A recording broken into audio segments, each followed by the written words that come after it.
Shalom Bapak Ibu Saudaraku sekalian di mana saja berada di pada pagi hari ini. Terima kasih atas penyertaan Tuhan di mana di pada pagi hari ini kita masih dibanguni dengan sehat walafiat. Itu semua Bapak Ibu Saudaraku, saya rasakan itu semuanya karena kasih penyertaan pelindungan Tuhan. Kita hanya bisa mengucap syukur atas semua penyertaan Tuhan sehingga di pada pagi hari ini kita masih bisa menghirup udara yang segar, masih bisa kita berjumpa di pada pagi hari ini untuk merenungkan firman-firman kebenaran. Jadi Bapak Ibu Saudaraku, semuanya ini bukanlah karena kehebatan kita, bukanlah karena kegigihan kita, bukan karena usaha kita, tapi karena Tuhan sangat mengasihi kita, sangat peduli kepada kita. Karena Tuhan satupun kita tidak dia ingin binasa, tapi kita ingin Tuhan mau selamat mendapatkan kehidupan yang kekal. Sehingga tahun 2000 lalu dia datang ke dunia ini untuk menyampaikan suratnya, untuk menyampaikan pesannya, untuk menyampaikan bagaimana sebetulnya kita bisa mendapatkan kehidupan yang kekal itu. Jadi sudah diberikan kepada kita firman-firman kebenaran, yaitu Alkitab yang kita percayai. Dari Bapak Ibu Saudaraku di pada pagi hari ini, terima kasih kita masih bisa menyaksikan video ini di mana saja berada pada pagi hari ini. Tetap andalkan Tuhan, tetap kita mencari kebenaran firman Tuhan, kita kerjakan keselamatan kita. Jadi tidak kita hanya menunggu saja. Jangan kita itu mengatakan seperti dunia mengatakan kita sudah selamat. Jadi bukan karena usaha kita, bukan karena kekuatan kita, bukan karena kegigihan kita. Memang betul bukan karena kekuatan usaha kita, tapi kita harus ada aksi, harus ada usaha. Tidak kita bisa diam-diam saja, karena kita ada proses, ada harus yang kita jalankan. Ketika kita menerima Yesus menjadi juru selamat pribadi kita, kita ada proses, belum siap. Tidak sama seperti yang disalibkan yang sebelah kanan Tuhan Yesus, tapi di situ dia mengaku, dan situ dia percaya kepada Tuhan Yesus, dia selamat. Karena apa? Karena sudah siap, tidak lagi ada proses. Tapi kita Bapak Saudaraku, ketika kita ada proses, ketika kita menerima Yesus menjadi juru selamat pribadi kita, kita masih ada perjalanan berapa tahun untuk kita jumpa dengan Tuhan. Jadi itu perjalanan itu harus kita waspada, karena di perjalanan itu kita bisa jatuh, di perjalanan itu bisa kita berdosa, di perjalanan itu bisa kita tergelincir. Jadi inilah supaya kita mengerti sekarang ini kita harus mempertanggungjawabkan apa perbuatan-perbuatan kita. Jadi kita ini sebetulnya menderita penderitaan. Kenapa? Karena kita belum siap, belum dipanggil. Nah, jadi kita itu di dalam perkemahan ini, di dalam tempat menumpang ini, kita masih ada proses. Bisa-bisa kita jatuh, bisa-bisa kita tidak layak masuk dalam kerajaan surga. Jadi ini semua Bapak Saudaraku harus kita kembali kepada firman supaya kita mengerti apa yang harus kita kerjakan, apa yang harus kita jalani selagi kita masih hidup dalam dunia ini. Jadi harus kita kembali kepada firman kebenaran. Jadi di sini kita membaca firman Tuhan di mana Alkitab mengatakan di 1 Petrus 2 ayat 1, Yesus Kristus batu penjuru.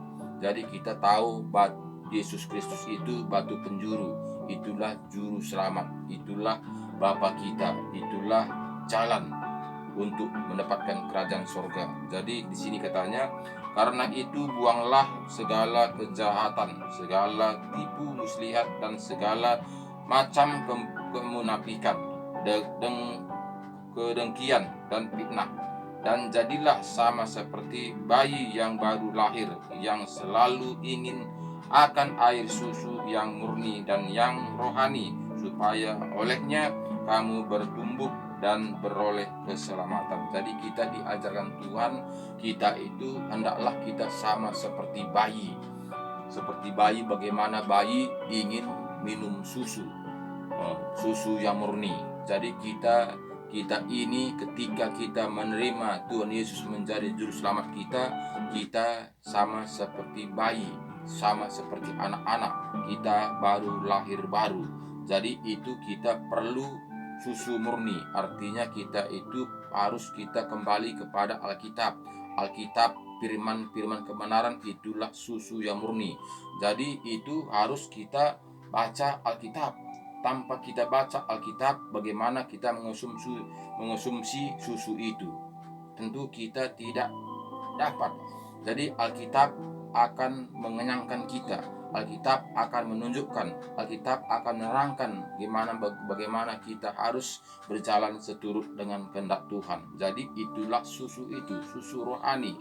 Jadi firmanlah mengenyangkan kita, firmanlah mendewasakan kita, firmanlah membuat kita mendapatkan hidup yang kekal itu. Jadi Bapak Ibu Saudaraku, jika kita tanpa firman, kita tidak akan bisa dewasa, karena kita tidak akan mengerti peraturan-peraturan itu. Jika kita tidak membaca firman Tuhan, tentu kita tidak minum susu.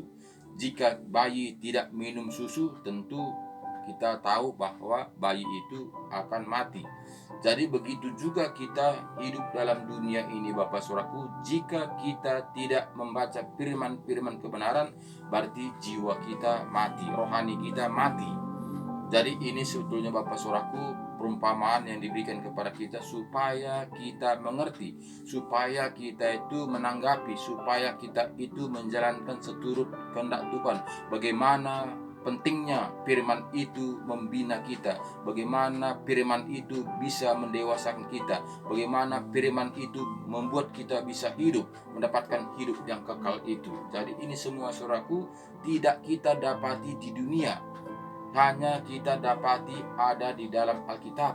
Di Alkitab kita baca firman kebenaran, sehingga Roh Kudus akan menuntun, membimbing, menyertai, mengajari kita, sehingga kita paham, sehingga kita bisa berjalan seturut dengan kehendak Tuhan. Jadi katanya di sini Saudaraku, ayat 3-nya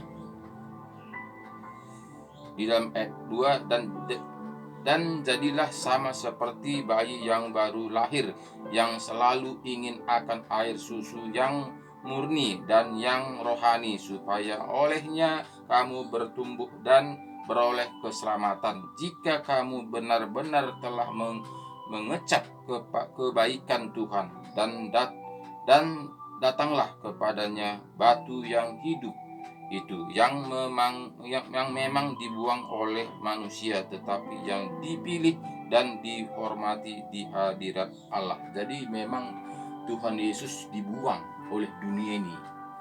Batu penjuru itu dibuang oleh tukang.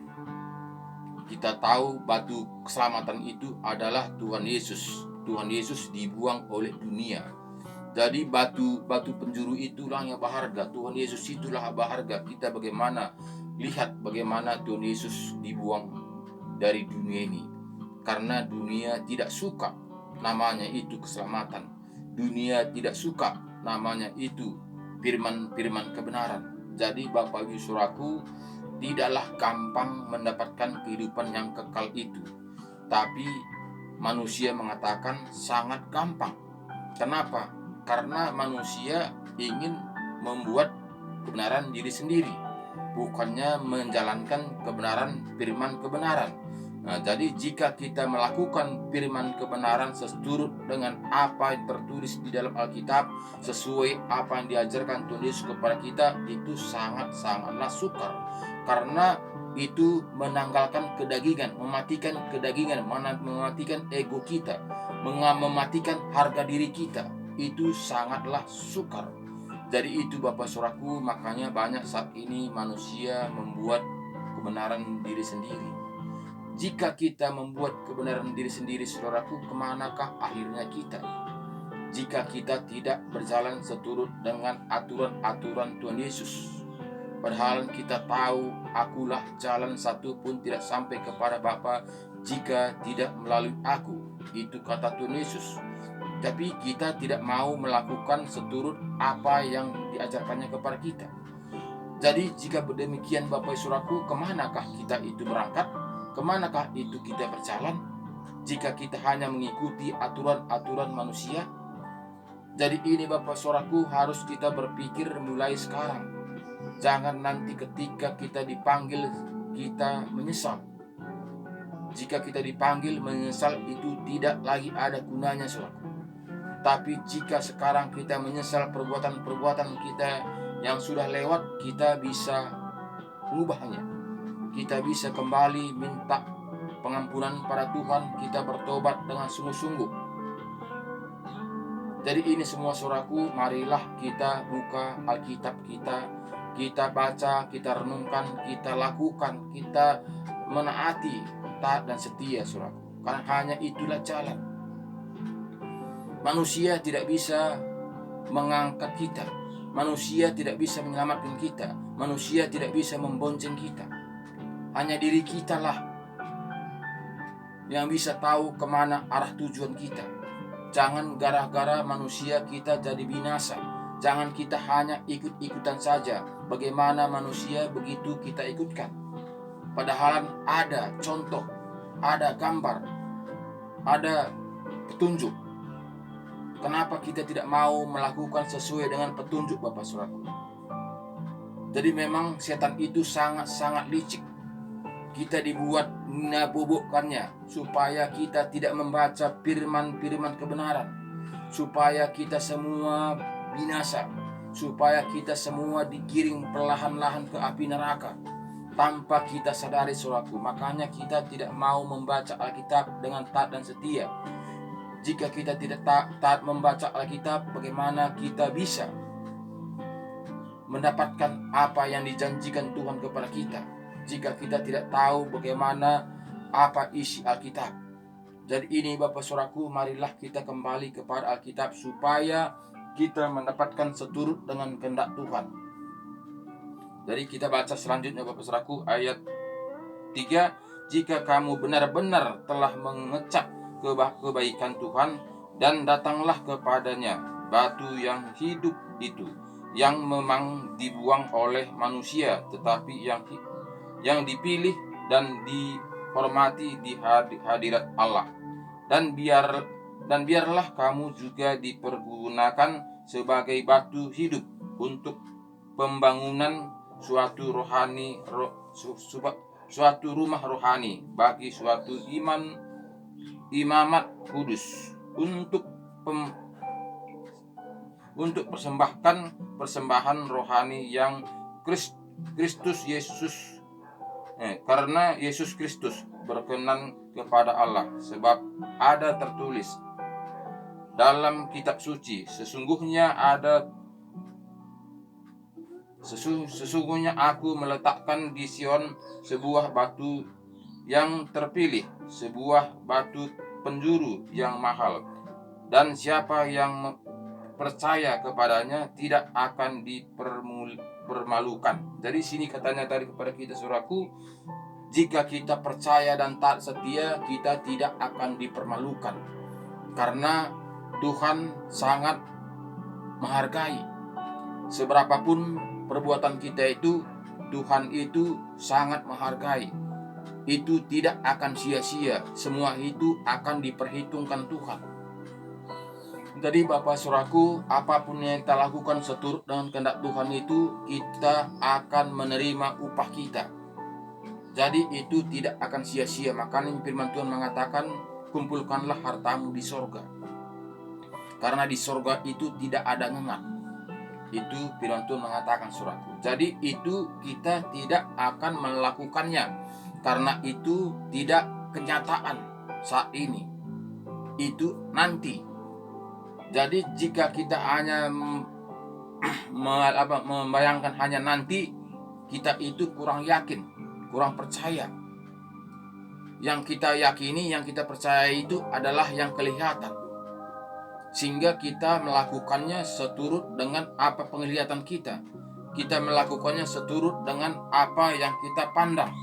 sehingga kita melakukan apa yang kita lihat, sehingga kita melakukan apa kata orang, karena itu kenyataan.